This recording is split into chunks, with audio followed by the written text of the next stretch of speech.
नमस्कार, news plus के विश्लेषण कार्यक्रम में आपका स्वागत है। बात आपको भले ही अटपटी लगे, पर सच यही है कि अब नौकरियों के लिए होने वाली परीक्षाओं का कुछ भी हिस्सा सोशल मीडिया पर शेयर किया तो खैर नहीं है। परीक्षा के प्रश्नपत्रों की चर्चा, विश्लेषण या प्रसार अब गैर कानूनी होगा। आरोपी को 3 से 5 साल तक कैद होगी और 10 लाख तक जुर्माना भरना पड़ेगा। इसकी शुरुआत कर्मचारी चयन आयोग यानी एसएससी ने कर दी है। एसएससी ने यह चेतावनी लोक परीक्षा एक्ट 2024 के तहत जारी की है। एसएससी की परीक्षाएं कल से शुरू होने वाली है, जो 26 सितंबर तक चलेंगी। क्या यह फैसला सोशल मीडिया में सही गलत नैरेटिव फैलने के कारण लिया गया है, या सोशल मीडिया की ताकत को कुंद करने के लिए यह फैसला किया गया है? क्या सभी परीक्षाओं में इसे लागू करने का समय नहीं आ गया है? क्या इससे यह मैसेज जाएगा कि जो ईमानदारी से पढ़ेगा वही सफलता पाएगा? क्या कॉलेज तक सभी प्रोफेशनल कोर्स एग्जाम में इसे लागू नहीं किया जाना चाहिए? क्या सोशल मीडिया पर एग्जाम को लेकर बेजा इस्तेमाल जो किया जा रहा है उस पर बैन लगाने की अब जरूरत नहीं है? इसी पर चर्चा और मंथन करेंगे। चर्चा में हमारे साथ विधि ज्ञान के सशक्त हस्ताक्षर और कानपुर यूनिवर्सिटी के प्रोफेसर डॉक्टर एबी जायसवाल जी होंगे। डॉक्टर साहब, नमस्कार के साथ आपका स्वागत है। डॉक्टर साहब, बस सीधा सा सवाल ये कि एसएससी ने लोक परीक्षा की धारा 3 के तहत जो फैसला लिया है उसे आप कितना जायज मानते हैं? देखिए, कंटेम्परेरी समय में ये जो निर्णय है बहुत उचित है जी, क्योंकि सोशल मीडिया किसी भी तरह से माप को मोबिलाइज कराने में सक्षम हाँ हाँ, और एक भी गलत विश्लेषण और एक भी गलत सूचना परीक्षार्थियों को देके फैला के तत्काल सामाजिक अराजकता पैदा करने में वो सक्षम हो जाएगा। इसलिए बहुत जरूरी है कि उसका विश्लेषण तत्काल ना हो, करने वाले उचित माध्यम पे हो, जो प्रोफेसर हैं, विश्वविद्यालय हैं, विशेषज्ञ हैं, और सोशल मीडिया पे कोई भी अनाधिकृत रूप से उसका प्रसार न करे। ऐसा बहुत बार भारत में हुआ है कि गलत प्रश्न पत्र ही गलत, जो पेपर आया नहीं वही पेपर हो गया कि ये पेपर आउट हो गया। इस तरह से करके माप को मोबिलाइज किया जा सकता है और मोबिलाइज करके अराजकता पैदा कराई जा सकती है। जी तो जी, इससे बचने के लिए ये सोशल मीडिया पॉलिसी किसी भी परीक्षा के संदर्भ में ये पॉलिसी पूरी नहीं है। बेहतर, इससे बेहतर तरीके से पॉलिसी ड्राफ्ट करके सरकार को और एजेंसियों को, परीक्षा की एजेंसियों को आना चाहिए कि कौन विश्लेषण करेगा और कैसे सोशल मीडिया पे ना आए और किसकी रिस्पॉन्सिबिलिटी होगी। क्योंकि सोशल मीडिया पे जब कोई चीज आता है जी, तो एक होता है जो उसको पोस्ट कर, उसका रिस्पॉन्सिबिलिटी, दूसरा जो है उसका प्रसार करता है जो उसको फैलाता है, तीसरा, और दूसरा और तीसरा इसमें एक इंटरमीडिएटरी, जी, जो सोशल मीडिया प्लेटफॉर्म है वो इंटरमीडिएटरी के दायरे में है। तो इन तीनों का रिस्पॉन्सिबिलिटी तय होना चाहिए कि किसने पोस्ट किया या विश्लेषण किया, नंबर 1, किसने उसको फैलाया, नंबर 2, और इंटरमीडिएटरी जो सोशल मीडिया प्लेटफॉर्म था उनका जो इंटरमीडिएटरी उसके लिए रिस्पॉन्सिबल हो। तीनों को इसके लिए जिम्मेदार बनाया जाना चाहिए। एक बेहतर चेक एंड बैलेंस के साथ पॉलिसी होना चाहिए। नहीं, आपने डॉक्टर साहब बहुत अच्छी बातें कही। एक डॉक्टर साहब इसी तारतम्य में एक बात और कह रहे हैं आपसे। एसएससी ने तत्काल प्रभाव से किसी भी व्यक्ति की ओर से परीक्षा प्रश्न पत्रों, उत्तर कुंजी और इसके किसी भी हिस्से को लीक करना, साझा करना और उस पर चर्चा और गुफ्तगू तक करना कानूनन अपराध बताया है, मान लिया है उन्होंने कि इसको तत्काल प्रभाव से लागू किया जा रहा है। जिस तरह की चीजें एलिबरेट किया है उन्होंने कि एग्जाम के किसी भी पार्ट को पर आप कोई भी चर्चा सोशल मीडिया पे नहीं करेंगे, मुझे लगता है सर किसी भी परीक्षा को फूल प्रूफ बनाने का एक ये बेहतर हथियार हो सकता है, या यह बेहतर साधन कह सकते हैं, या हमारा जो इंफ्रास्ट्रक्चर है जो एग्जाम का उसे और थोड़ा मजबूत बनाया जा सकता है। क्या सर आपकी इसमें क्या राय होगी? जो परीक्षा के लिए नियम बनाए कि आप सोशल मीडिया पे आप इसको, ये ड्यूरिंग एग्जाम, जब जी एग्जाम कंडक्ट होने वाला है और एग्जाम चल रहा, जी, उस दौरान आप उसके संबंध में कोई भी सोशल न्यूज पब्लिश नहीं करेंगे, क्योंकि बहुत बड़ा अराजकता उत्पन्न हो सकता है अगर आप उस दौरान ये कह दें कि पेपर लीक हो गया, यूथ मूव कर रहा हो, एक शहर से दूसरे शहर जा रहा हो, तो हर शहर में अराजकता उत्पन्न होने की संभावना है। जी जी। या परीक्षा के दौरान उसके क्वेश्चन पेपर आप सोशल मीडिया पे डाल दें, हम्म, हम्म, तो जी। हर शहर डिस्टर्ब हो जाएगा। ये हम्म, पहले से ही नीति है परीक्षा के संदर्भ में, ये पॉलिसी जी पहले से ही है कि प्रश्न पत्र की गोपनीयता और परीक्षा की गोपनीयता जी सुनिश्चित होने के लिए परीक्षा के दौरान और प्रश्न परीक्षा कंडक्ट जब कराते उस पूरे समय में उस प्रश्न पत्र के संबंध में कोई भी चर्चा, कोई भी न्यूज आप नहीं दे सकते, वो टॉप सीक्रेट होता है। और अगर आप देते हैं तो स्वाभाविक तौर पे आप रिस्पांसिबल होंगे, और सोशल मीडिया का जो ताकत है उस जी। ताकत से आप किसी भी बड़े से बड़े शहर में अराजकता उत्पन्न कर सकते हैं, बड़े से बड़े रेलवे स्टेशन पे अराजकता उत्पन्न कर सकते हैं। तो डॉक्टर इसलिए ये बहुत साहब, जरूरी है कि नहीं, इसी में एक सवाल और जोड़ना, क्या आपको लगता नहीं कि नेपाल में जिस तरह की घटना हुई, क्या उससे सबक नहीं लिया गया? क्या मुझे लगता है कर्मचारी चयन आयोग ने कहीं ना कहीं उसको भी ये लगता है कि इस तरह का कोई खेल ना हो जाए, वो इस परिप्रेक्ष्य में क्या इस तरह का कोई फैसला उनके जहन में आया और तत्काल उन्होंने लागू कर दिया? क्या आपको नेपाल की घटना से इसको ये जोड़ कर देख रहे हैं क्या? जी सर। ये हो सकता है, ये हो जी। सकता है कि मुझसे लिया हो, लेकिन हमें लगता है कि पहले से एक सोशल मीडिया के लिए पॉलिसी कर्मचारी चयन आयोग ने सोचा होगा। जी जी। और जो आप कह रहे हैं ये इतना साधारण नहीं हाँ हाँ। कि सोशल मीडिया, ये बहुत असाधारण चीज, जी। ये एक्चुअली डिजिटल कैपिटलिज्म, हाँ डिजिटल पूंजीवाद का मॉडल। और हाँ। मैं आपको समझाऊं ये किस तरह से, जी जी, कि प्लीज कैरी ऑन आपका सर। युवा हाँ आपका युवा हाँ। सोशल मीडिया पे है, वो हम्म तरह तरह की चीजों को जानता, तरह हम्म। तरह के विचार को पोस्ट करता रहता। जी। उससे सोशल मीडिया कंपनियों को ये पता है कि कौन सा इसका ट्रिगर पॉइंट हो सकता, हम्म और वो उस ट्रिगर पॉइंट को आपके खिलाफ कब यूज करेंगे हम्म। वो उनको पता। और एक तरह से ये एक पूंजीवाद का नया स्वरूप, ठीक कह रहे हैं ये पूंजीवाद का नया आप। स्वरूप है। आपका पैसा, आपका युवा आपके खिलाफ, क्योंकि कोई हम्म। ऐसा दुनिया का समाज नहीं है जिस जी जी समाज जी। में कुछ असंतोष न हो, राजनीतिक व्यवस्था के प्रति, सामाजिक व्यवस्था के प्रति कुछ न कुछ असंतोष हो। अब ठीक कह रहे हैं सर। सोशल मीडिया में क्या हुआ है कि आप जैसे जैसे चीजें पोस्ट करते हैं, सोशल मीडिया कंपनियां उसको एनालाइज करती, और ये सोशल मीडिया कंपनियों पे नियंत्रण किसका? सोशल मीडिया के ज्यादातर कंपनी पे नियंत्रण है अमेरिका का या चीन का। जी। तो वो अपने राष्ट्रीय हित के अनुसार वो उसका विश्लेषण करती है, और अगर उनके राष्ट्रीय हित से कहीं कोई चीज टकराता है या आपको कभी दबाव में उनको लेना, तो आप ही का डेटा का, आप ही के यूथ का आपके खिलाफ उपयोग करती। आपको हम्म। किसान आंदोलन याद होगा कि किसान जी सर। आंदोलन को सीएनएन और बीबीसी ने इंटरनेशनलाइज, अंतरराष्ट्रीयकरण उसका उसने किया। हम्म। एक पर्यावरणविद थी, शायद फुरेट नाम था उनका, हाँ उन्होंने उस पर ट्वीट किया और कनाडा में वो मैटर चला। हाँ, ठीक सर, ठीक है। बहुत, वो तो बहुत वायरल हुआ। सोशल मीडिया, जो सोशल मीडिया है, ये जी। एक तरह का मतलब वो टूल है कि आपका सारा चीज, हाँ हाँ। आपका सारा डेटा वहां जा रहा है, और वो डेटा खजाना है।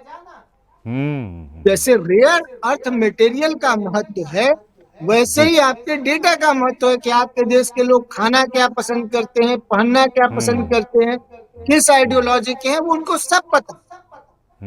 और वो कब उसमें से किसको ट्रिगर बनाना है, वो उनकी मीडिया, उनका रिसर्च टीम, उनका थिंक टैंक उसका उपयोग करता है। तो भारत जैसे देश में जी सर। जहाँ नौकरी पाने की इतनी कठिन प्रतिस्पर्धा हो, तो उन्हें पता है कि युवा इस मुद्दे पे तुरंत सड़क पे आ जाए, लोग भी उसके साथ आ जाए, तो वो इसको ट्रिगर बना सकते हैं। इसलिए जरूरी है पॉलिसी मेकर के लिए कि वो इन सारे चीजों को बहुत सतर्कता के साथ ऐसा पॉलिसी ड्राफ्ट करे कि सोशल मीडिया कंपनियां इसमें रोल ना प्ले कर सके। नंबर ठीक कर रहे हैं आप, ठीक, नंबर जी सर। दूसरा बात, सोशल मीडिया कंपनियां जो हैं इसमें बहुत ज्यादा मुनाफा। जब किसी हाँ। भी देश में कोई इस तरह का क्राइसिस होता है तो सबसे ज्यादा मुनाफा वहां की सोशल मीडिया कंपनियां कमाती हैं। जैसे ही भारत में किसान आंदोलन हुआ, आप यूट्यूब पे और ट्विटर पे और फेसबुक पे इतने लाइव स्ट्रीमिंग हुए, वो लाइव स्ट्रीमिंग हुए तो स्वाभाविक है उन कंपनियों को लाभ हुआ, क्योंकि उनका जो रेवेन्यू जनरेशन का माध्यम है, वो जो पैसा कमाती हैं सोशल मीडिया कंपनियां, वो तीन तरीके से कमाती जी हैं। सर। एक एडवर्टाइजमेंट करके, हम्म। दूसरा सब्सक्रिप्शन मॉडल से, और जी। तीसरा आपका डाटा से। आपका डाटा परचेज शेयर करती है, बेचती है। तो हम्म। जैसे ही कोई आंदोलन हुआ, हर व्यक्ति उसमें अपना राय देने लगा, ज्यादा से ज्यादा वो लोग भागीदारी करने लगे, तो उनका ट्रैफिक बढ़ा, उनका एडवर्टीजमेंट करने का क्षमता बढ़ा, उससे पैसा कमाए। दूसरा, हर व्यक्ति पोस्ट करने लगा तो उसका टेस्ट, उसका आइडिया, उसका पहनावा, उसका खाना पीना, ये सब उसे पता चला, हम्म। तो उससे टारगेटेड विज्ञापन करने लगे। मैं टारगेटेड विज्ञापन का एक एग्जांपल दूंगा आपके दर्शकों के लिए, कि अगर आप जी। सोशल मीडिया कंपनी में हाँ। बात भी कर लें कि मुझे BMW कार खरीदना है, या मुझे जूता खरीदना है, या कपड़ा खरीदना है, तो आपके फेसबुक और इंस्टाग्राम पे उसका प्रचार आने लगे। जो हाँ। आप सोचेंगे उसका आने लगेगा, तो टारगेटेड आपको विज्ञापन दिखाने लगेंगे। और हम्म। आपका डेटा जो है वो दुनिया भर में किसके लिए उपयोगी है, वो उसको शेयर करेंगे। मान लीजिए आप सड़क के लिए आंदोलन कर रहे हैं, तो जी। सड़क बनाने का टेंडर लेने वाली जितनी कंपनियां हैं, बिजली बनाने वाले सामान की जितनी कंपनियां, उनसे तो ये किसी भी देश में सामाजिक अराजकता पे सबसे ज्यादा लाभ कमा रही हैं, ये जो सोशल मीडिया प्लेटफॉर्म की कंपनी। और वो ठीक कह रहे किसी हैं आप। धर्मार्थ कार्य के लिए नहीं बनी, वो मुनाफा हाँ। कमाने के लिए बनी। जी जी जी। तो वो अपने मुनाफा के लिए किसी भी समाज में क्राइसिस उत्पन्न कर सकते हैं। बांग्लादेश उसका उदाहरण है हाँ कि हाँ वहां बिल्कुल सर। क्राइसिस उत्पन्न हो गया, और उसके बाद वहां मारकाट बचा, लोग बांग्लादेश के मर रहे हैं, मुनाफा सोशल मीडिया कंपनियां कमा। हाँ हाँ हाँ। ठीक तो कह रहे हैं। ये सोशल मीडिया का खेल बहुत गहरा है। हम्म। सर और एक उस चीज और इसी में जोड़ना चाह रहे थे। आपकी बातें तो बिल्कुल फैक्चुअल हैं और मुझे लगता है बहुत अवेयर भी करेंगी लोगों को। क्या हाई स्कूल, इंटर और ग्रेजुएशन या पीजी में इस तरह की व्यवस्था को लागू किया जाना संभव है क्या? क्या आपको लगता नहीं कि इससे परीक्षा की गुणवत्ता बनी रहेगी? क्योंकि अब तो सीबीएसई हो या आईसीएसई हो या स्टेट्स के बोर्ड हो, सभी जगह सोशल मीडिया का कहीं ना कहीं इंपॉर्टेंट रोल रहता है sir. Please sir, carry on sir. देखिए, एजुकेशन सिस्टम में एक तो जी। बड़े बदलाव की जरूरत है। जिस तरह का हमारा परीक्षा प्रणाली है, इसको टोटल बदलने की जरूरत हम्म।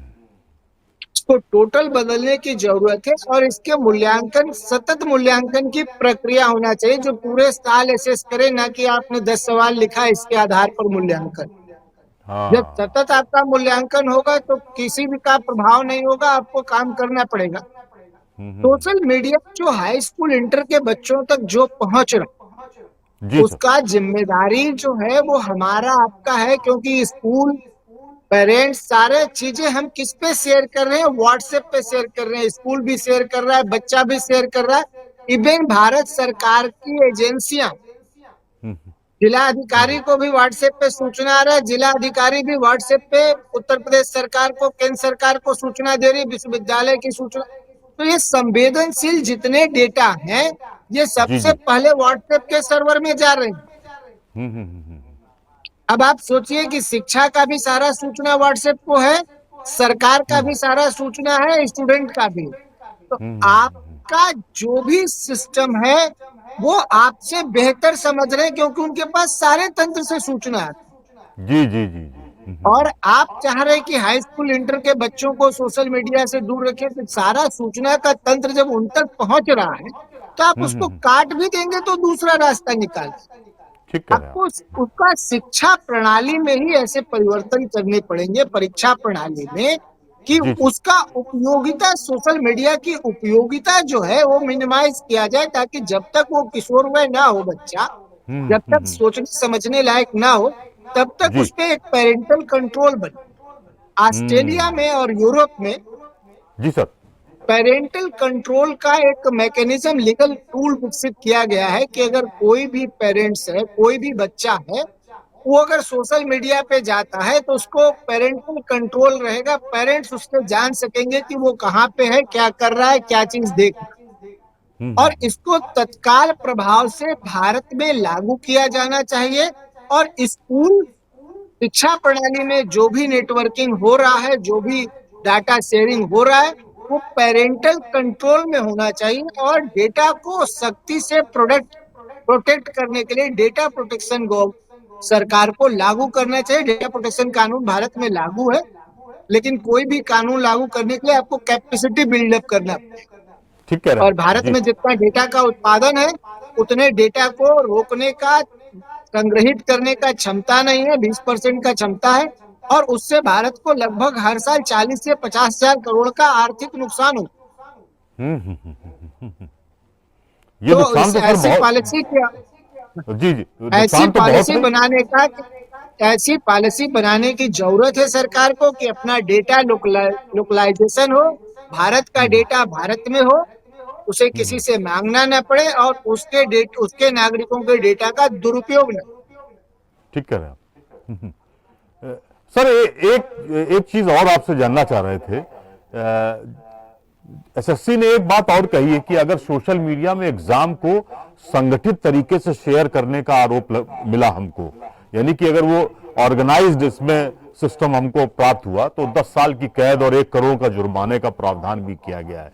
आपको क्या लगता है कि पिछले कुछ सालों में अगर देखा जाए तो तमाम एक नेक्सस काम करता है एग्जाम के दौरान, नौकरियों को लेकर जो परीक्षाएं हो रही हैं, कि पता चला साहब 50-50 लोग और 30-30 लोग एक साथ बैठे हुए हैं, और वो सब एग्जाम का जो पैटर्न है या एग्जाम के पेपर्स हैं वो एक दूसरे को साझा कर रहे हैं।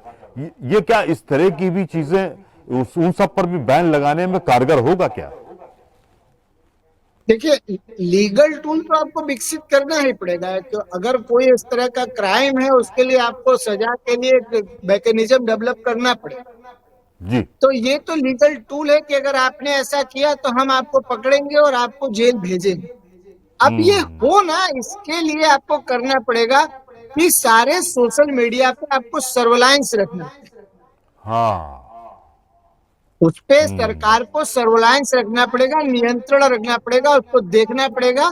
और अभी क्या है कि सरकार के पास ऐसे सर्वेलांस करने के लिए सोशल मीडिया कंपनियां कहती हैं कि हम लोगों के राइट टू प्राइवेसी है, सबका एकांतता का अधिकार है, मैं आपको ऐसा करने नहीं दे सकता।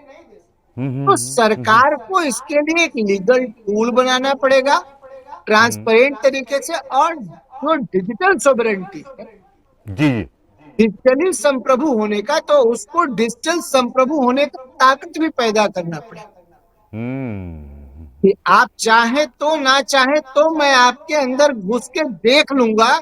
ये क्षमता सरकार को टेक्नोलॉजी से हासिल करनी पड़ेगी जी कि जी कोई जी जी। टेक्नोलॉजी की कंपनी दे डेटा ना दे, वो इतना क्षमता संपन्न हो कि उसे ले ले।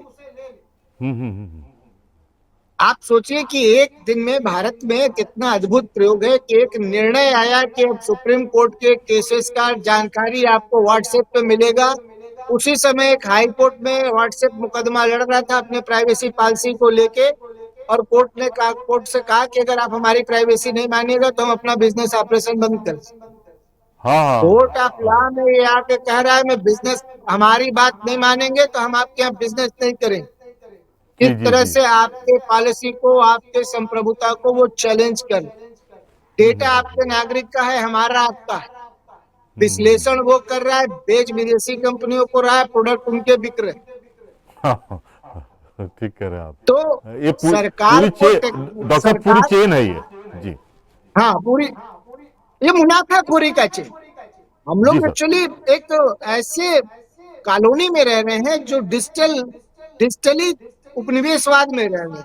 हाँ और हाँ वो डिजिटली हाँ। उपनिवेशवाद बेसिकली अमेरिका का, क्योंकि मेटा मेटा सबसे बड़ी कंपनी है, एक्स, जी सर। और कुछ चाइनीज कंपनियां, तो उनके उपनिवेशवाद में रह रहे। तो स्वाभाविक है वो अपने पॉलिसी के अनुसार हमारा से मुनाफा कमा रहे हैं और हमारे यहाँ डिवीजन क्रिएट। हम्म। और सरकार को एक एग्जाम्पल मैं आपको अमेरिका का दूंगा। एक अमेरिका में केस हुआ, जी सर। कोई एक आतंकवादी था, उसने उसका मोबाइल का डेटा चाहिए था अमेरिकी कंपनी को, हम्म। CIA को। वो जी। एप्पल ने मना कर दिया कि मेरा प्राइवेसी पॉलिसी है। वो कोर्ट में गए, कोर्ट शायद शिकागो की थी, उसने ये कहा कि आपको देना पड़ेगा। वो अपील में चले गए। हम्म। अब क्या सेटलमेंट हुआ कि अपील में अमेरिकन सरकार ने कहा कि हमको अब चाहिए नहीं, तब तक वो हैक कर लिए या अंदर टेबल उसे डेटा ले लिए, जो भी हुआ हो। हाँ। वो डिसाइड वहां नहीं हुआ, और उसका डिसाइड नहीं होने का एक कारण ये था कि अगर वहां डिसाइड होता तो दुनिया जी भर सर। की सरकारें उस निर्णय पे लागू कराती कि आपको डेटा देना पड़ेगा। हाँ हाँ। तो भारत में डिजिटल संप्रभुता हासिल करने और डेटा लेने का, कि हमारा डेटा है और हमको दीजिए, हम्म। जब तक ये कैपेसिटी आप बिल्डअप नहीं करते हैं, तब ठीक कह रहे हैं। तक क्या है कि सोशल मीडिया कंपनियां हमारे समाज में अलग अलग तरह का समस्या उत्पन्न करके मुनाफा कमाएंगे। जैसे मैं आपको मीडिया का एक उदाहरण दूं हाँ जी सर। कि यूट्यूब हाँ। है, बहुत सारियां हैं जिसपे अखबार का न्यूज पढ़ सकते हैं, टीवी चैनल देख सकते हैं। यूट्यूब आपका चैनल दिखा के रेवेन्यू कमा रहा, हाँ। आपके हम्म। साथ उसका रेवेन्यू शेयरिंग है हाँ। कि भाई आपके लोगों ने इतना देखा, हम्म। आपको ठीक कह इतने रहे हैं। लोगों ने देखा, चलिए हम आपको भी रेवेन्यू शेयर कर रहे हैं। कोई ऐसा मॉडल है? हाँ। और वो किस तरह का है? अखबारों के साथ है। तो जी सर। बहुत हमारे आप सबसे वो बिल्कुल पैसा चूस रहे हैं, जिसे कहते हैं बिल्कुल रेवेन्यू क्रिएट कर, जी और उस बिल्कुल। रेवेन्यू क्रिएट कर रहे हैं, उसका शेयरिंग नहीं कर रहे। तो सरकार को, और जो सोशल मीडिया में अभिव्यक्ति की स्वतंत्रता का झंडा लिए घूम रहे हैं, हाँ उनको हाँ। ये सोचना है कि किस तरह से हमारे समाज का नुकसान हो रहा है, उससे कैसे बैलेंस बनाया जाए। ठीक कह रहे हैं। ठीक कह ऑस्ट्रेलिया रहे हैं। में गूगल से अखबार पढ़ने पे, गूगल से ऑस्ट्रेलिया की सरकार ने कहा कि हमारे साथ रेवेन्यू शेयर। हाँ। गूगल ने कहा नहीं करेंगे। कुछ दिन वहां गूगल का 10-15 दिन ऑपरेशन बंद रहा। अच्छा। फिर उसके बाद सरकार समझौता हुआ। हम्म। इसी तरह से अभी यूरोपियन यूनियन पे गूगल पे फाइन लगाया गया, क्योंकि मान लीजिए अगर उसमें किसी ने न्यूज सर्च किया, जी सर। तो ये तो गूगल के एल्गोरिथम पे है, उसके पास है कि पहले नंबर पे किसे दिखाएंगे और 10वें नंबर पे किसे दिखाएंगे।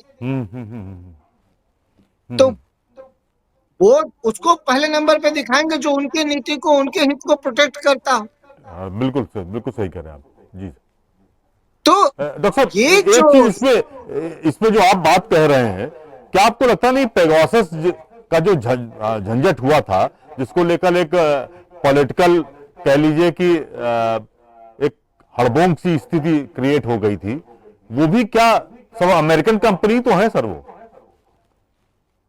देखिए, अमेरिकन स्टेट दो तरह का। जी। एक अमेरिकन स्टेट अमेरिका के नागरिकों के लिए है, और हम्म। एक अमेरिका के बाहर।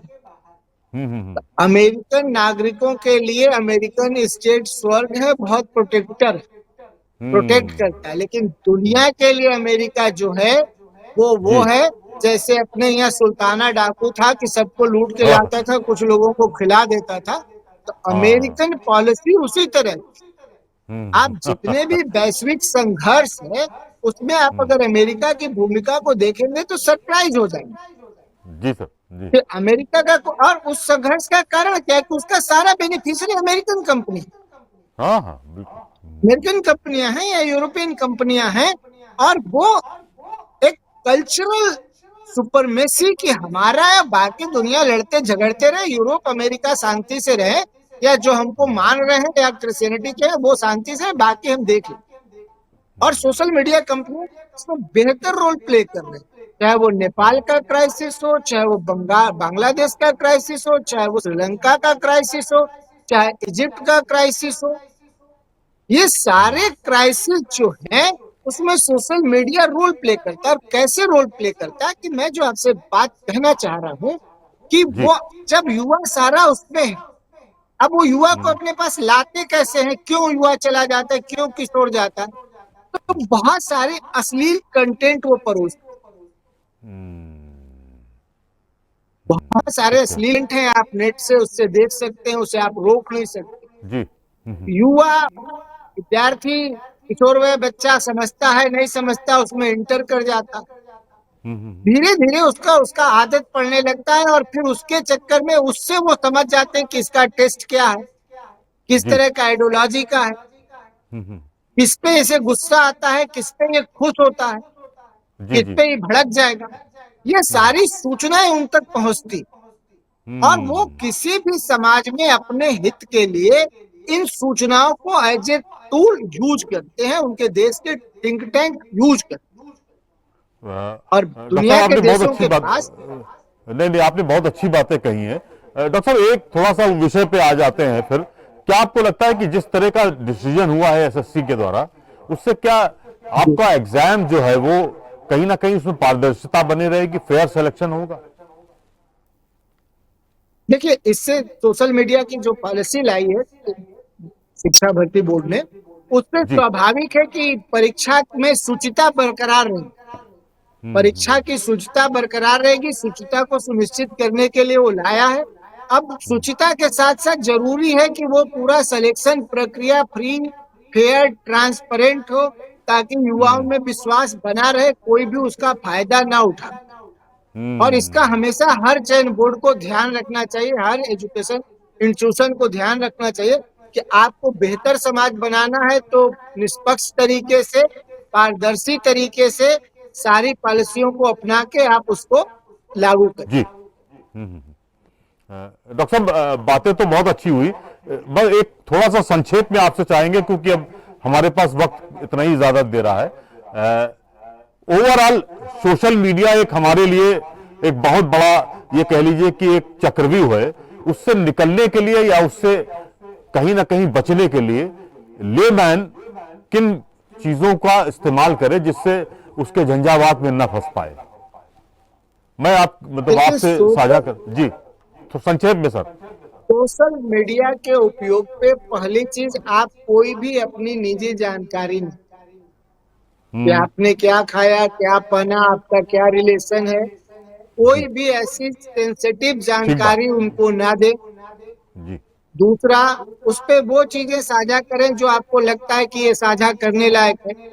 और जी। महिलाएं और बच्चियां तो बिल्कुल अपना पिक्चर का उपयोग उस पे ना करें जब तक कि वो हाँ, प्रोफेशनल जरूरत के अनुसार ना हो। बहुत अच्छी किसी बात। भी व्यक्ति को व्हाट्सएप किसी भी चैनल पे आप अपना निजी फोटो ना भेजें, निजी जानकारी ना शेयर करें, क्योंकि भले वो व्यक्ति के पास जा रहा है लेकिन वो सोशल मीडिया कंपनी के प्लेटफॉर्म पे भी जा रहा है, उसके सर्वर में भी जा रहा है। ठीक कह रहे हैं और आप अगर जी। आप हिंदू मैथोलॉजी को माने तो हम लोग का जो हाँ। मरने के बाद चित्रगुप्त चित्रगुप्त हिसाब किताब करेंगे, वो हाँ। सोशल मीडिया कंपनियां आपके डाटा के अनुसार कभी भी आपका हिसाब किताब कर सकती। तो इसलिए बहुत सावधानी से जितना जरूरत हो उतना ही उपयोग करिए। ठीक बात है जलेबी बस। 50 ग्राम खाना ही अच्छा है, 100 ग्राम और 150 ग्राम अगर जलेबी खाएंगे तो आपको नुकसान कर जाएगा। सोशल मीडिया के साथ भी यही। डॉक्टर साहब बहुत अच्छी बातें हुई। सोशल मीडिया के विषय पर हम आपको फिर भी जोड़ेंगे। अभी बहुत सारी चीजें सोशल मीडिया पर चलती रहेंगी और नए नए जी, विषय भी आते रहेंगे, नई नई चीजें भी आएंगी, तो हम आपको इस पर फिर जोड़ेंगे सर। आपका बहुत बहुत धन्यवाद, साधुवाद कि आपने एक इसका भी सारगर्भित जानकारियां हमारे साथ साझा की। धन्यवाद डॉक्टर साहब। परीक्षा कोई भी हो, इसमें सफलता पाने के लिए शॉर्टकट तरीकों पर बैन लगना ही चाहिए। स्टूडेंट पढ़ेंगे तो सफलता उनके कदम चूमेगी, लेकिन चीटिंग क्वालिटी को खराब करती है। चलते चलते जो रट्टा मारेगा वो सिर्फ एग्जाम पास करेगा, और जो टॉपिक को समझकर पढ़ेगा वो दुनिया पर राज करेगा। धन्यवाद, नमस्कार।